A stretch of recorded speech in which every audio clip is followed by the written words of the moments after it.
Comment deux frères, une pizzeria et un tunnel sont devenus légendaires. On est en 1998, à Conversano, dans le sud de l'Italie.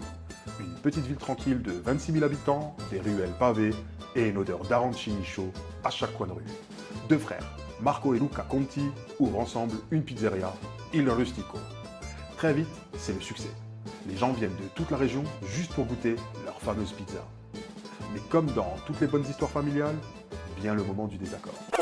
Marco veut moderniser, agrandir, faire des livraisons. Luca, lui, veut garder la tradition. Pas de téléphone, pas de carte bleue, pas de livraison. Les disputes s'enchaînent, les pizzas volent, et au sens propre. Résultat, la séparation. Et là, le summum de la rancune italienne. Luca ouvre sa propre pizzeria, Il Vero Taco, juste à côté, mur contre mur. La guerre est déclarée. Les coups bas pleuvent, menus copiés, clients volés, recettes espionnées. Les deux frères se rendent coup pour coup. Et c'est là que l'histoire prend un tournant complètement fou. Un soir, Marco entend un bruit bizarre qui vient de sa réserve. Il se rend dans la réserve, il soulève le tapis et découvre un tunnel. Luca creusait la nuit pour venir saboter le four de son frère. Ouais, un vrai tunnel. Le mec s'est inspiré du film Les Évadés, version mozzarella. La guerre aurait pu durer encore des années, mais en 2008, tout change. Leur père tombe malade, Marco et Luca partent le voir à Rome, et là-bas, loin de leur ville, loin des clients, ils réalisent à quel point leur guerre est ridicule.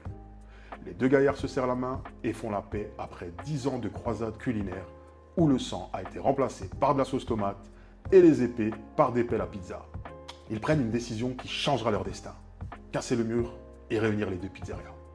De cette union est née Apport Perfecto, une pizzeria immense au cœur de Conversano, où le fameux tunnel est encore visible sous une vitre au sol.